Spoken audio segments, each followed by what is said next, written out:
जय हिंद दोस्तों। हम पढ़ रहे थे कार्तिकेयपुर राजवंश। कार्तिकेयपुर राजवंश के इतिहास में मैंने आपको बताया था टोटल 4 परिवारों ने यहाँ पर शासन किया था, 4 वंशों ने, जिनमें से 2 मैंने आपको पिछली वीडियो में पढ़ा दिए थे। अब आज इस वीडियो में हम पढ़ते हैं तीसरे परिवार से। तो हम बात करेंगे तृतीय परिवार की।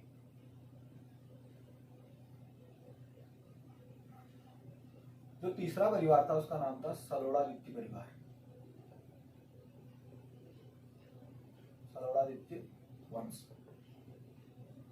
तृतीय परिवार और सलोड़ादित्य वंश। इसकी संस्थापक कौन था? इसकी स्थापना की थी, संस्थापक था इसका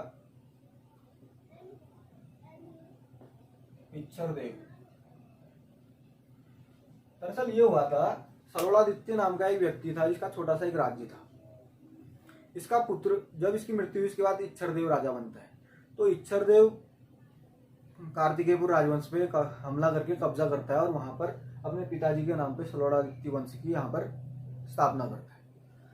सलोड़ादित्य जब राजा था उसी के काल में गढ़वाल में परमार वंश की स्थापना हुई थी, एक फैक्ट्री है। तो आइए हम उसके राजाओं के बारे में पढ़ते हैं। पहले इच्छरदेव से स्टार्ट करते हैं।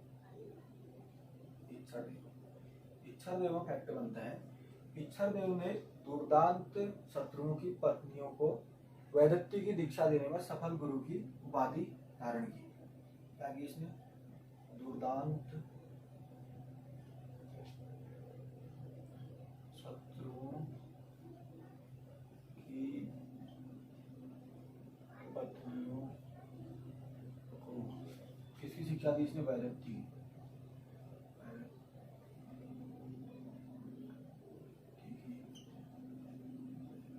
शिक्षा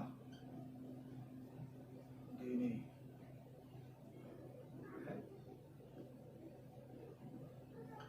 सफल गुरु की उपाधि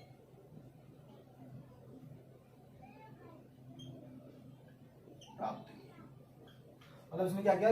दुर्दांत शत्रुओं की पत्नियों को, अपनी शत्रु की पत्नी को वैदत्य की शिक्षा देने में सफल गुरु की उपाधि प्राप्त की थी इच्छरदेव। इच्छरदेव के बाद राजा बनता है देशदेव। देशदेव का मिला है हमको बालेश्वर ताम्रपत्र।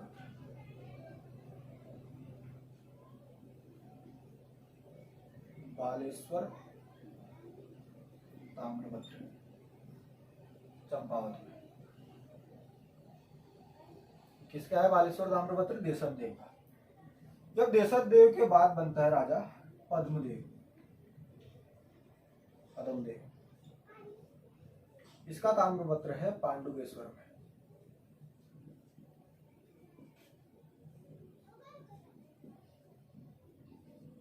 इसने पांडुकेश्वर में ताम्रपत्र लिखवाया। कहाँ पड़ता है? जोशीमठ चमोली में। पांडुकेश्वर से आपको बताया था टोटल 4 ताम्रपत्र मिले हैं। 2 तो ललित सूरदेव के हैं, एक पद्मदेव का हो गया और एक आता है सुभिक्षराज का। इसके बाद राजा बनता है सुभिक्षराज।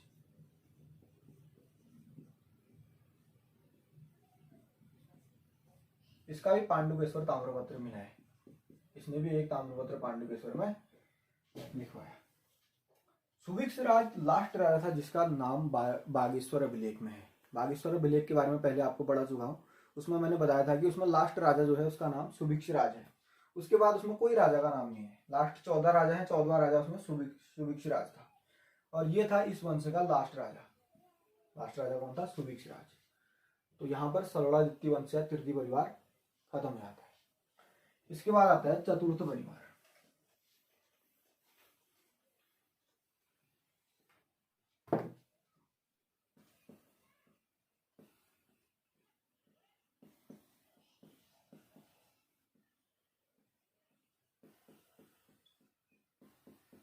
बैजनाथ खजूरी परिवार।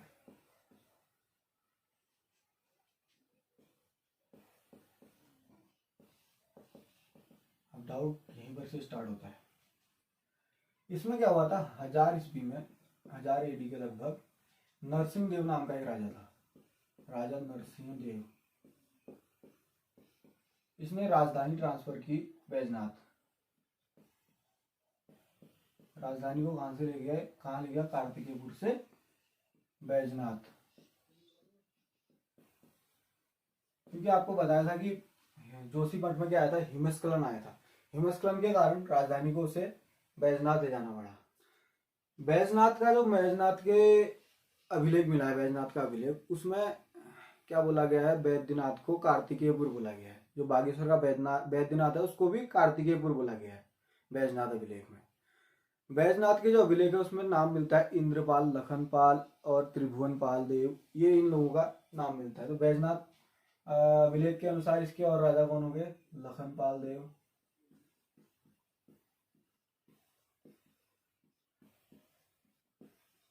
इंद्रपाल देव और हो गए त्रिभुवनपाल देव, त्रिभुवनपाल देव, ये इस वंश के राजा हुए।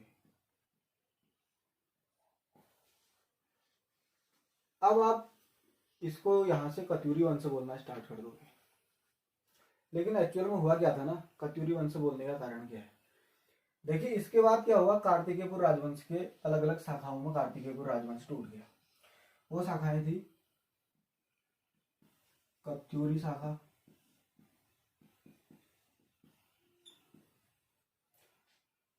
पाली बचाऊ शाखा,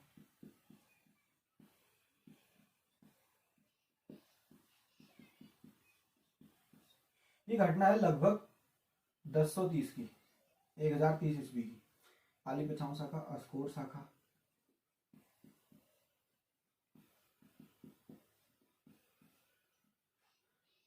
डोटी शाखा,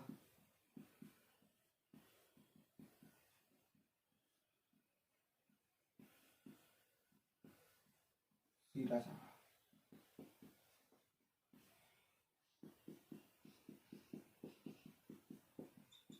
इन 5 शाखाओं में कार्तिकेयपुर राजवंश टूट जाता है।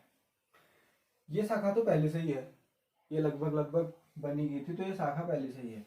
अब मैं इसी कारण आपसे बोल रहा था कि कत्यूरी शाखा है, कत्यूरी वंश जो है वो कार्तिकेयपुर राजवंश की एक शाखा है। तो ये 5 शाखाओं में टूट गई। कत्यूरी शाखा बैजनाथ में थी, बैजनाथ के समीप, मतलब कत्यूर घाटी में थी कत्यूरी शाखा, बैजनाथ कत्यूरी शाखा बोलते हैं। पाली बचाऊ शाखा थी। अस्कोट की शाखा को रजवार बोला जाता था, रजवार, अस्कोट के रजवार भी बोला जाता है। सीरा और डोटी के राजाओं को मल्ल बोला जाता था, मल्ल।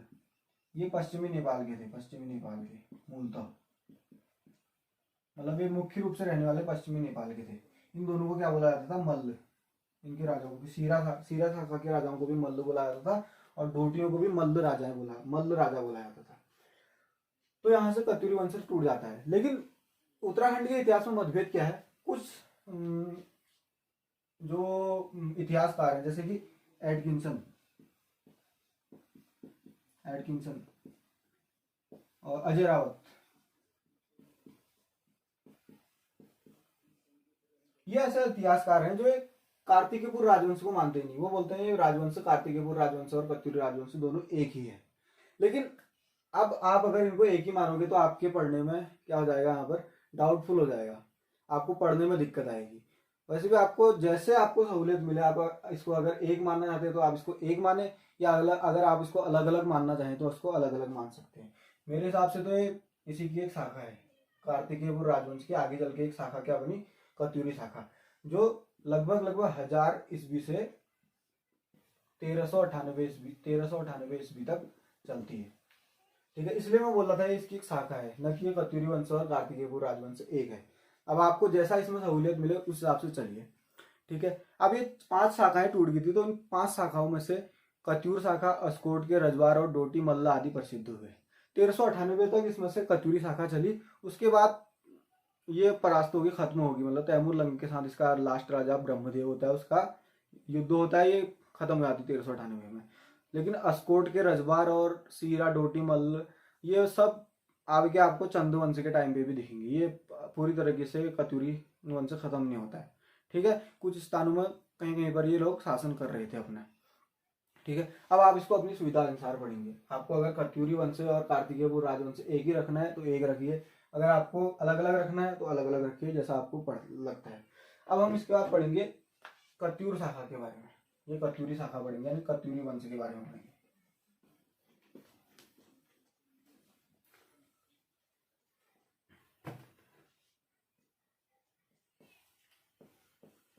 कत्यूरी वंश पढ़ेंगे। इसका संस्थापक बोला जाता है, संस्थापक असंति देव को, असंति देव। क्योंकि क्या होता है ना, कार्तिकेयपुर राजवंश में जो चौथा परिवार होता है, जो आपको मैंने बैजनाथ खजूरी परिवार पढ़ाया था, उसका संस्थापक असंति देव होता है।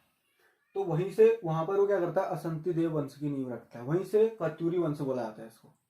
ठीक है, इसकी जानकारी के जो स्रोत है वो लोक गाथाएं हैं, लोक गाथाएं इसकी जानकारी के स्रोत हैं।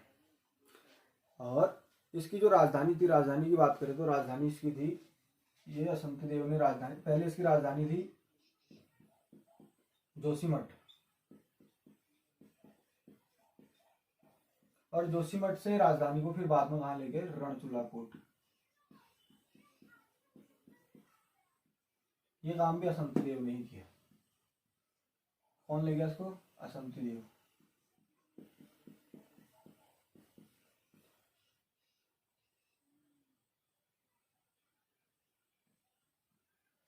राजधानी को जोशीमठ से रणचूला कोट ले गया। और कत्यूरी वंश की शीतकालीन राजधानी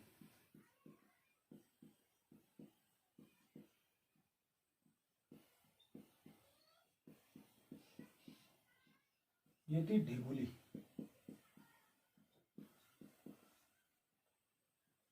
ये नैनीताल में पड़ता है। ढिगुली को जिम कॉर्बेट का गेट भी बुलाया था, प्रवेश द्वार। तो शीतकालीन राजधानी इनकी कहाँ थी, ढिगुली थी। अब इसके बारे में जो भी जानकारी मिलती है तो लोक गाथाओं से मिलती है। अब मैं क्यों कार्तिकेयपुर राजवंश से इसको अलग क्यों कह रहा हूँ, देखिए इसकी जो राजभाषा थी, अगर इनको हम एक मानते हैं, एक मानने के भी कुछ कारण हो, अलग मानने के मेरे क्या कारण है। राजभाषा इसकी क्या थी, संस्कृत है, उसकी भी राजभाषा संस्कृत थी। लेकिन यहाँ पर लोक भाषा, इनकी लोक भाषा थी कुमाऊनी, जबकि आपको पता है कार्तिकेयपुर राजवंश की लोक भाषा पाली थी। और इनकी जो कुलदेवी थी, कुलदेवी वो थी माँ कोड़ ब्राह्मणी।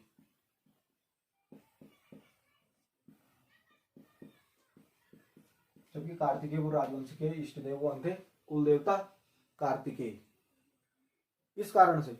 और इसके जो राजा थे कार्तिक कत्यूरी वंश के, वो उपाधि धारण करते थे, उपाधि गिरिराज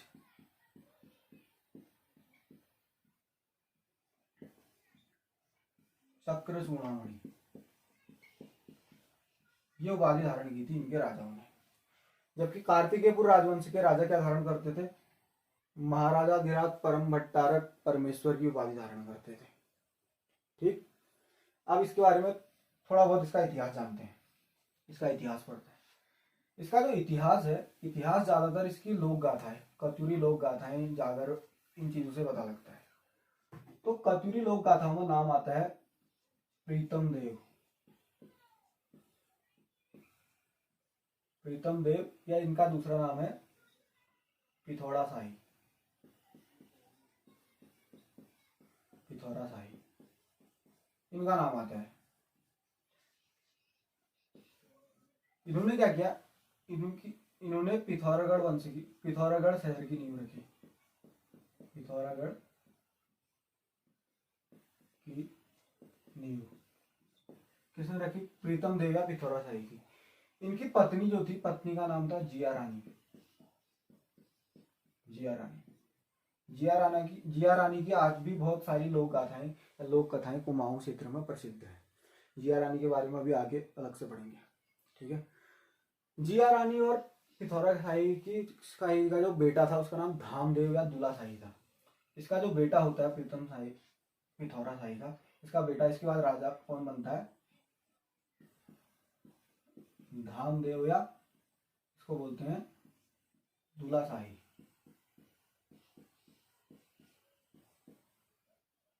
धामदेव या दुला शाही, ये इसके बाद राजा बनता है। ठीक, इसके बाद इसके धामदेव के बाद धामदेव के दो पुत्र थे, एक का नाम था मालू शाही,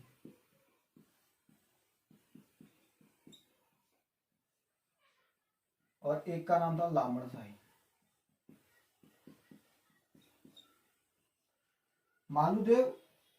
मालू शाही जो था वो बैराट, बैराट यानी चकुटिया, चखुटिया का क्षेत्र इसको सौंपा गया था धामदेव द्वारा। चखुटिया का राजा था, बैराट का राजा मालूशाही। मालूशाही और दारमा घाटी की कौन थी? राजुला। राजुला कहाँ की थी? दारमा घाटी।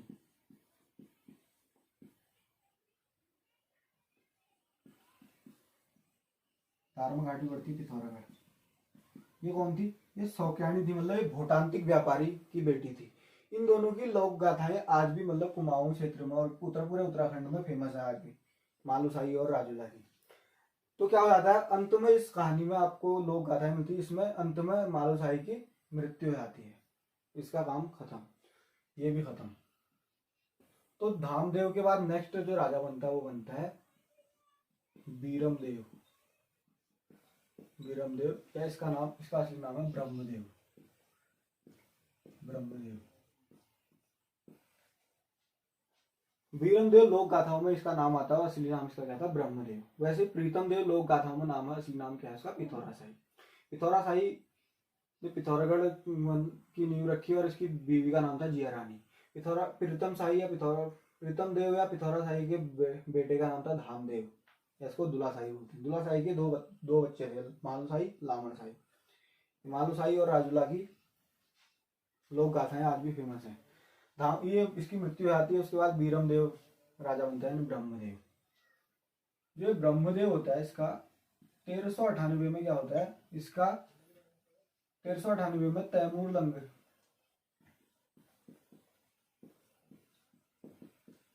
लंग का हरिद्वार पर क्या होता है? आक्रमण। और इस आक्रमण में ब्रह्मदेव क्या हो जाता है? ब्रह्मदेव मारा जाता है। ब्रह्मदेव को वो मार देता है तैमूर लंग, इसका सामना करता है तैमूर लंग का, और 1398 में कत्यूरी वंश खत्म हो जाता है। ये था कत्यूरी वंश। और इसके बारे में सारी जानकारी हमको किससे मिलती है? लोक गाथाओं से। लोक गाथाओं में सबसे ज्यादा लोक गाथाएं हैं जिया रानी की, तो आप इसको नोट कर लो, फिर हम आगे को बढ़ते हैं।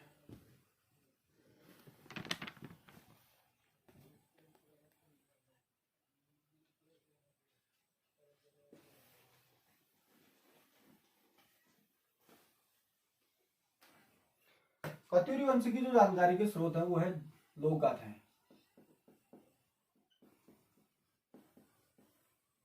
और लोक गाथाएं मिलती है सबसे ज्यादातर जिया रानी की। जिया रानी की लोक गाथाओं में मिलते हैं। अब जिया रानी कौन थी? जिया रानी के बारे में भी पढ़ लेते हैं, इतना हमने पढ़ लिया। जिया रानी आपको बताया था कि प्रीतम शाही की बीवी थी, ठीक है। जिया रानी ने क्या क्या काम किया देखिए। आपने रानीबाग शहर का नाम सुना होगा, नैनीताल में पड़ता है। तो जिया रानी ने क्या किया? रानीबाग की स्थापना की। रानीबाग नामक नगर किसने बसाया? जिया रानी ने।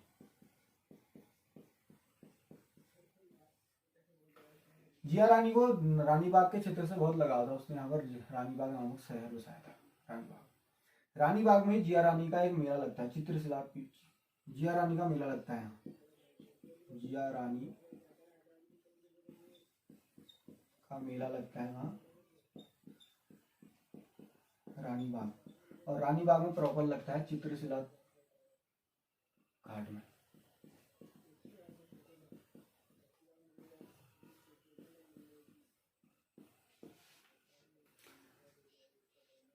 प्रीतम शाही या पिथौरा शाही की मृत्यु के बाद ये जिया रानी आ जाती है तपस्या करने रानीबाग, काठगोदाम से थोड़ा ऊपर पड़ता है नैनीताल डिस्ट्रिक्ट में।